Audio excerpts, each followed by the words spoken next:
오늘 우리에게 주시는 하나님의 말씀은 이사야서 34장 1절부터 7절 말씀입니다.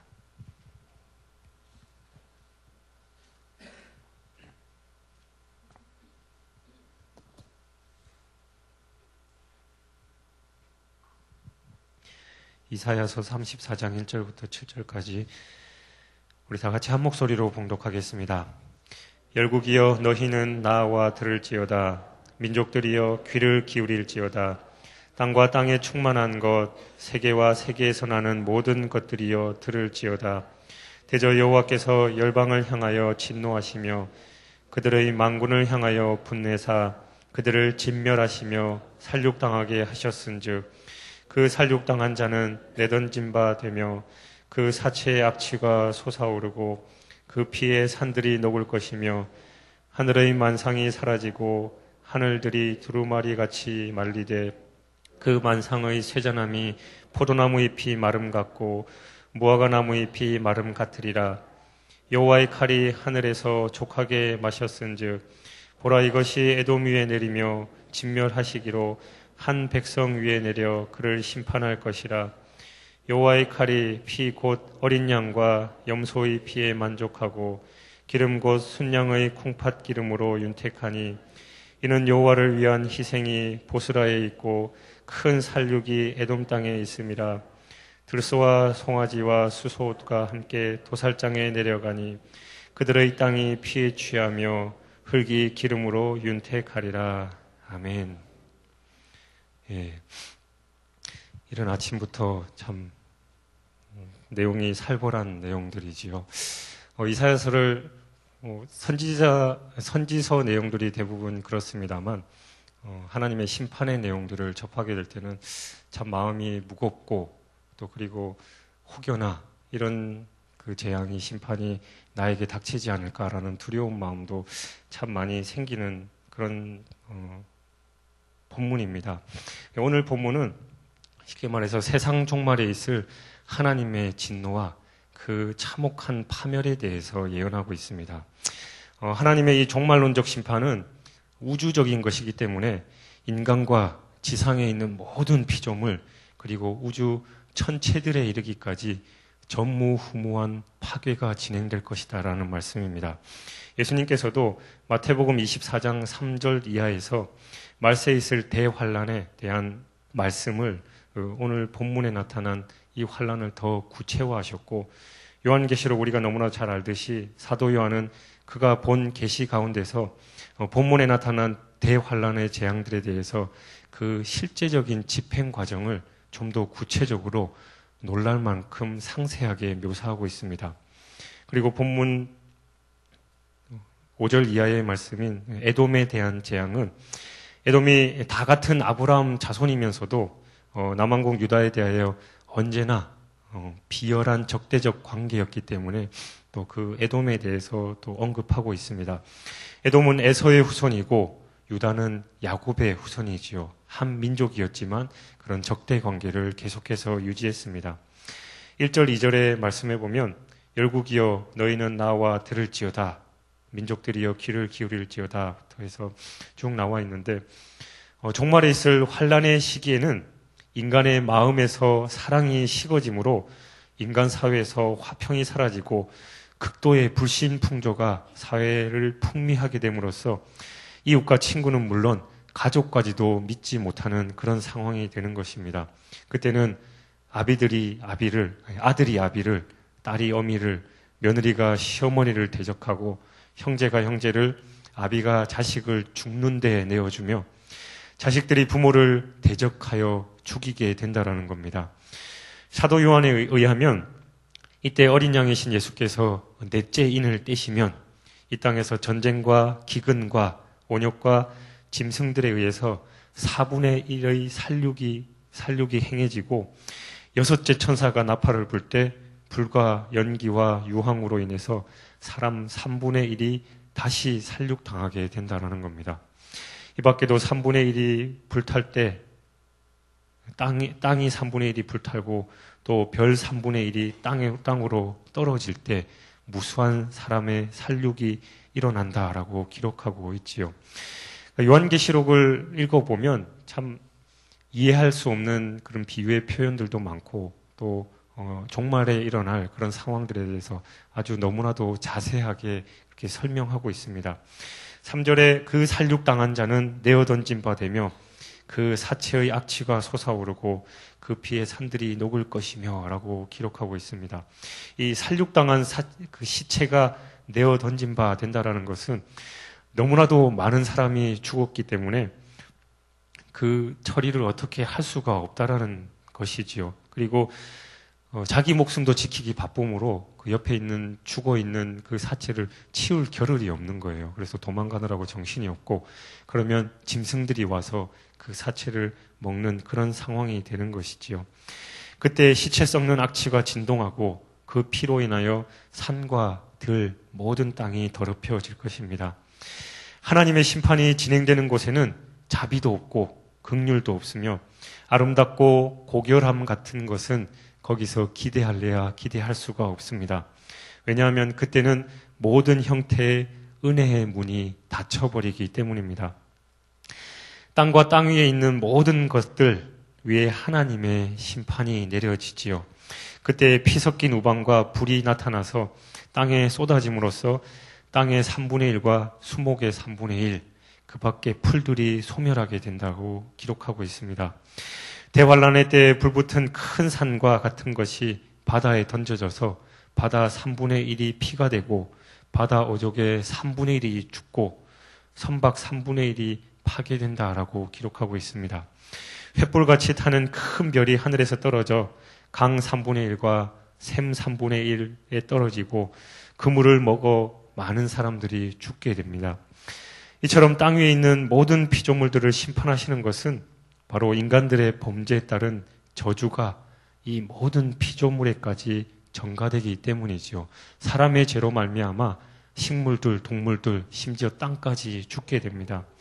창세기 3장 17절에 보면 아담이 하나님께서 명하신 그 명령을 어기고 선악과를 따먹으면서 그 하와와 아담에게 하나님께서 저주하시는 문장에서 땅이 너로 말미암아 저주를 받고라고 기록하고 있습니다. 그러니까 아담이 태초에 그 원죄를 지었기 때문에 그때부터 우리 인간의 죄로 인하여 땅이 저주받는 상황이 발생한 것입니다. 4절에 하늘의 만상이 사라지고 하늘들이 두루마리 같이 말리되 그 만상의 세자나무 포도나무 잎이 마름 같고 무화과 나무 잎이 마름 같으리라 라고 기록하고 있는데 이것은 우주 전체에 임한 하나님의 심판입니다. 해와 달과 별 3분의 1이 파괴되어 빛을 잃게 됩니다. 그때 해가 검어지고 달이 피같이 되며 별들이 무화과 나무가 대풍에 떨어지듯 그렇게 떨어지고 하늘이 종이축 말리듯이 사라져 버릴 것이다 라고 말씀하고 있습니다. 그때는 낮과 밤의 3분의 1도 빛을 잃어버립니다. 온 세상이 어둠에 쌓이게 되는 것이죠. 이때는 하나님께서 무저갱을 열어서 큰 풀무불 연기 같은 연기로 인해 온 세상이 어두워지고 공기까지도 오염되며 더 이상 숨 쉴 수 없을 처참한 파국이 닥쳐오는 것이죠. 그러니까 마지막 때에 살아남는 것 자체가 아마 기적일 것입니다. 5절 이하에는 에돔에 대한 하나님의 심판을 말씀한 것입니다. 그러나 여기서 에돔은 하나님과 하나님의 백성들에게 대적감을 갖는 모든 세력의 대표적인 대상으로 상징된 이름입니다. 에돔은 에서의 자손들이고 유다는 야곱의 자손들이므로 모두 다 이삭의 자손 그리고 아브라함의 자손들이죠. 그럼에도 불구하고 에돔이 유다의 대적이 되기 시작한 것은 모세가 출애굽한 후 광야를 지나 가나안으로 갈 때 야, 에돔 땅을 지나가도록 우리들에게 좀 편의를 봐달라라고 했을 때 그것을 거부하게 됐고 하나님의 백성과 적대 관계가 그때부터 시작되게 된 것이지요. 심판은 하나님의 절대적 주권에 속한 것이지만 심판의 동기는 언제나 상대적입니다. 땅에 사는 인간들의 삶이 회개하여 개선될 가망이 전혀 없고 죄악이 관영한 상황에 조성되었을 때 하나님은 심판의 칼을 갈기 시작하십니다. 하나님의 이 심판의 칼인 죄악을 진멸하는 공의의 칼로서 이 심판을 통해 하나님은 세상을 다스리시고 또 그로 말미암아 영광을 받으시는 것이죠. 아벨의 피의 호소를 하나님이 들으셨고 또 이스라엘이 노예 생활을 할 때 그 고초를 보시고 그 부르짖는 소리를 하나님이 들으신 것처럼 땅의 범죄는 하늘에 꼭 상달되게 되어 있습니다. 진멸하시기로 한 백성 위에 내려 그를 심판할 것이다 라는 말씀은 에돔에 대한 심판을 하나님은 이미 작정하셨다라는 말씀이죠. 하나님의 사랑의 하나님이 자비와 긍휼을 거두시고 심판하기까지는 몇 가지 과정을 거치게 됩니다. 처음에는 개인의 양심과 사회의 도덕률에 의해서 경고하십니다. 그리고 그 다음에는 사람을 통하여 야, 당신 그러시면 안 됩니다 라고 경고하시고 그 다음은 세상의 법에 의해서 경고합니다. 권면을 했음에도 불구하고 듣지 않으면 세상의 그 방식대로 세상의 법에 의해서 제재를 받게 되는 것이죠. 그 다음은 질병, 재난 등으로 경고하시고 그래도 듣지 않으면 부분적, 국부적인 심판을 통해서 경고하십니다. 그렇지만 그래도 소용이 없게 되면 하나님께서는 결국 전면적인 심판을 집행하시는 것이지요. 이러한 전 과정에서 하나님은 오래 참으시고 오래 기다리시지만 그렇게 하더라도 전혀 회개할 가망이 없을 때는 전혀 긍휼 없는 심판으로 시행하십니다. 야고보서 2장 13절에 보면 긍휼을 행하지 않는 자에게는 긍휼 없는 심판이 있으리라 라고 기록하고 있습니다. 에돔으로 표현된 심판의 대상은 하나님과 하나님의 백성을 대적하는 모든 세력을 가리키고 있습니다. 에돔 족속들은 칼을 믿고 사는 호전적인 민족들이었고 우상을 숭배하고 그리고 복술과 술객에 의존했으며 교만하고 잔인하며 복수심이 강한 족속으로서 하나님을 대적하고 스스로 교만하며 하나님의 백성이 아닌 이스라엘을 미워하고 하나님의 백성 이스라엘을 미워하고 능욕했으며 그들을 공격하여 피를 흘렸고 이스라엘 땅을 황무케 한 대적자였습니다. 이러한 에돔 족속이 가지고 있는 성격과 그들의 적대적 행위는 하나님의 영원한 심판의 대상이 된 것이지요. 오늘 본문에서 에돔이 그 수도 보스라로 상징되어 있습니다. 당시 보스라는 에돔 북방의 주요 요새로서 왕궁이 있었던 곳입니다. 염색공업이 발달해서 화려한 의복을 생산하는 것으로 그 당시에 유명했습니다. 결국 이 보스라로 상징되는 것은 교만과 사치와 음란을 나타내는 것입니다. 이와 같은 죄는 그 자체의 도덕적 죄악으로 지적하는 것으로서 이것이 하나님의 심판의 대상이 된 것이지요.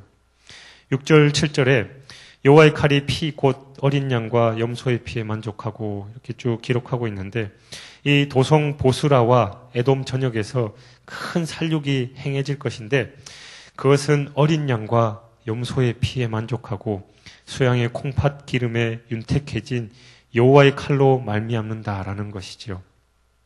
여기에서는 주로 우상을 숭배한 에돔의 죄악 때문에 에돔의 사람들과 짐승들이 다 돌욕을 당할 것을 말씀하고 있습니다. 어린 양과 염소의 피, 수양의 콩팥 기름 등은 우상 숭배의 죄물을 의미하고 있는 것이기 때문입니다. 검을 가진 자는 검으로 망하고 타민족에 대하여 긍휼을 베풀지 않은 자는 긍휼 없는 심판을 받고 복수심이 강한 자는 보복을 받게 된다라는 교훈을 우리는 얻을 수 있는 것이지요. 7절에서 또 그들의 땅이 피에 취하며 흙이 기름으로 윤택하리라 라고 기록하고 있는데 에돔 전역의 땅이 사람과 짐승의 피로 적셔질 것이며 흙이 사륙당한 사람과 짐승의 기름으로 비옥하게 될 것이다 라는 말씀입니다. 이것은 대지에 내리는 하나님의 저주이지요. 사람과 짐승이 죽으면 땅도 죽게 됩니다. 선지서를 대하거나 또 우리가 묵상하고 있는 이 이사야서의 심판의 내용을 이렇게 묵상하다 보면 하나님은 참 무자비하시다. 피도 눈물도 없으신 분이다. 두렵다라는 생각이 앞섭니다. 그러나 하나님은 결코 무자비하게 심판하시는 분이 아니십니다. 그분은 오래 참고 기다리시는 분이시지요. 만약에 하나님께서 우리가 죄를 지을 때마다 즉결 심판으로 우리에게 행하신다면 여기 앉아있는 저와 여러분 중에 앉아있는 사람은 아무도 없을 것이며 설령 앉아있다 하더라도 성한 몸으로 앉아있는 분이 없겠지요. 거짓말했을 때 손가락 하나가 잘려가고 도둑질을 했을 때 다리가 하나 잘려나가고 그랬다면 성한 몸으로 이 자리에 앉아있을 분이 아무도 없을 것입니다. 그만큼 하나님은 그 누구도 심판하기를 원치 않으시고 그들이 돌아올 때까지 늘 기다리시는 분이십니다. 그러나 그래도 기다려도 돌아오지 않을 때는 종기를 도려내야 하듯이 도려내시고 그리고 그가 사랑하시는 자녀들의 안녕을 위해서 심판하실 수밖에 없는 것입니다. 그래서 세상은 날로 악해져만 가게 되어 있고 결국에는 예수님께서 재림의 심판주로 오셔서 그를 믿는 자들은 저 영원한 천국으로 인도하시고 끝까지 돌아오지 않는 자들은 이 땅에서 심판하게 되시는 것이죠. 하나님은 악한 자라도 멸망당하는 것을 결코 기뻐하지 않으십니다. 모든 사람들이 돌이켜서 회개해서 주님의 자녀가 되기를 지금도 기다리고 계십니다. 그래서 여러분들, 저와 여러분에게 사명을 주셔서 땅 끝까지 이르러서 돌아오지 못하는 영혼들을 내게 돌이키라라고 지금도 말씀하고 계시는 것이지요. 오래 참고 오래 기다리고 그러고 계십니다. 그러나 오래 참고 오래 기다리고 그래도 돌아오지 않고 때로는 매를 들어도 돌이키지 않으면 하나님은 그들을 떠나버리십니다. 사랑은 무관심의 반대말이라고 하죠. 그러니까 사랑의 반대말은 무관심이라고 합니다. 하나님께서 우리를 사랑하시기 때문에 관심을 가지시고 때로는 심판하시고 징계도 하시는 것이지 하나님이 우리에게 무관심하신다면 그런 하나님의 행동이 나타나지 않겠지요. 그래서 우리는 우리의 삶에서 혹시 어렵고 힘든 문제가 생길 때마다 하나님께서 나에게 주시는 음성이 무엇인가에 민감하게 반응해서 하나님의 뜻으로 돌이키는 것이 너무나도 중요합니다. 우리는 항상 민감해야 합니다. 하나님의 심판의 지경에 이르지 않도록 우리 자신을 늘 돌아보는 것이 너무나도 중요합니다. 왜냐하면 우리가 바로 서야 우리 주변이 바로 서고 사람들이 바로 서게 되고 짐승들과 식물들 심지어 땅까지 살 수 있습니다. 그래서 우리가 축복의 통로이고 복의 근원이다라고 말씀하시는 것이죠. 내가 잘 돼야 우리 가정이 잘 되고 우리 구역이 잘 되고 우리 교회가 잘 되고 우리나라 아니 전 세계가 잘 된다라는 것을 명심하시고 까짓 건 내가 그냥 대충 살면 되지 그런 생각을 버려야 하는 것이죠. 창세기 1장 28절에서 하나님께서는 생육하고 번성하여 땅에 충만하라 땅을 정복하라 바다의 물고기와 하늘의 새와 땅에 움직이는 모든 생물을 다스리라라고 명령하셨습니다. 우리는 그 명령을 다시 한번 깊이 묵상해야 합니다.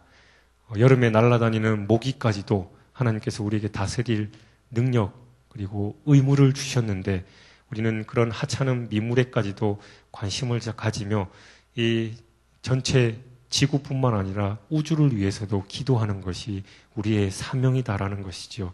왜냐하면 우리가 그들을 다스리고 정복해야 되고 하나님께서 맡기신 사명이기 때문입니다. 우리가 살아야 세상이 삽니다. 날로 악해져가는 세상에서 희망이 되고 하나님의 소망이 되어야 되겠지요.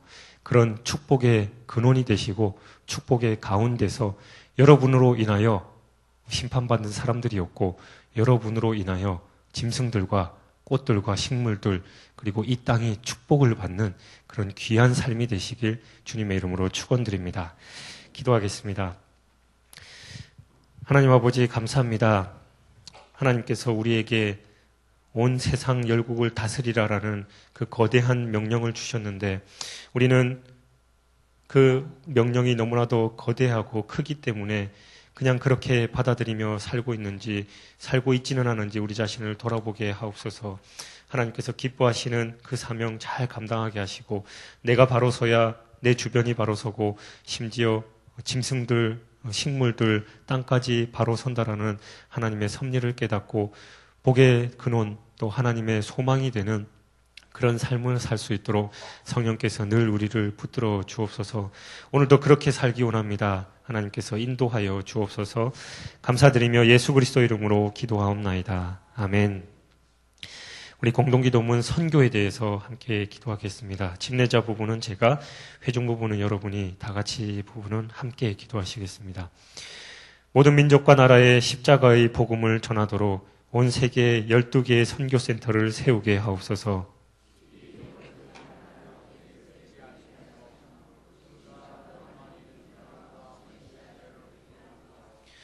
성경에 기록된 약속대로 주님께서 다시 오실 때까지 이 아름다운 발걸음이 강물처럼 들풀처럼 이어지게 하시고 주님 뜻이면 어디든 순종하며 나가는 선교 공동체이게 하옵소서. 한 사람을 사랑하고 찾으시는 하늘 아버지의 마음이게 하옵소서. 아멘. 다시 주님 가르쳐 주신 기도하시겠습니다. 하늘에 계신 우리 아버지, 아버지의 이름을 거룩하게 하시며 아버지의 나라가 오게 하시며 아버지의 뜻이 하늘에서와 같이 땅에서도 이루어지게 하소서. 오늘 우리에게 일용할 양식을 주시고 우리가 우리에게 잘못한 사람을 용서하여 준 것 같이 우리 죄를 용서하여 주시고 우리를 시험에 빠지지 않게 하시고 악에서 구하소서.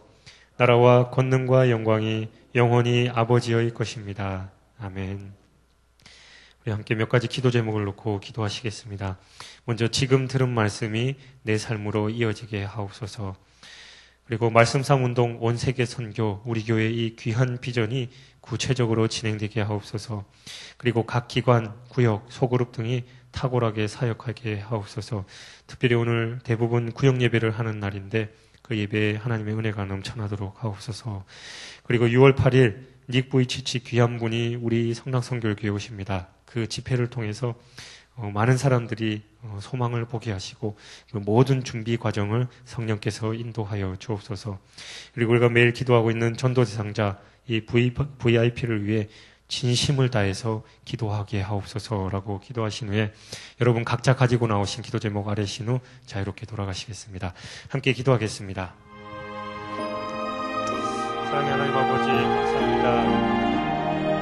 하나님께서 우리를 복의 근원으로 세워주시고 하나님 뜻을 펼치시기를 원하시는 하나님, 우리가 부족하고 연약하여서 우리의 죄악 때문에 우리의 교만 때문에 우리가 아버지 하나님께서 기뻐하시는 삶을 살지 못하기 때문에 우리가 재앙을 받고 심지어는 짐승들과 식물들까지 그리고 땅까지 재앙을 받는다, 심판을 받는다는 것을 깨닫습니다. 하나님, 그 귀하고 막중한 사명 우리가 잘 감당하게 하여 주시옵소서. 부족한 것 풀어주시옵시고 하나님께서 여러 가지 절차를 통해서 우리의 죄악을 알리실 때에 성령의 음성에 민감하게 하여 주시옵시고 하나님의 뜻을 돌이키는 그런 삶 될 수 있도록 우리 삶을 풀어주시옵소서. 매일매일 기도하게 하시고 매일매일 하나님의 말씀을 깊이 묵상하여서 주님의 뜻을 올바로 받아들이는 그런 삶 되기를 간절히 소원하고 원하오니 주여 축복하여 주시옵시기를 간절히 소원하고 원합니다. 매일매일 하나님의 말씀을 듣고 묵상하고 기도할 때 성령께서 우리의 삶을 고쳐주시옵시고 말씀을 듣고 흘려버리는 것이 아니라 좋은 말씀이다라고 알고 깨닫는데 그치는 것이 아니라 작은 것 하나부터 우리가 행함으로 말미암아 우리의 말씀이 하나님의 말씀이 우리의 삶으로 이어지는 축복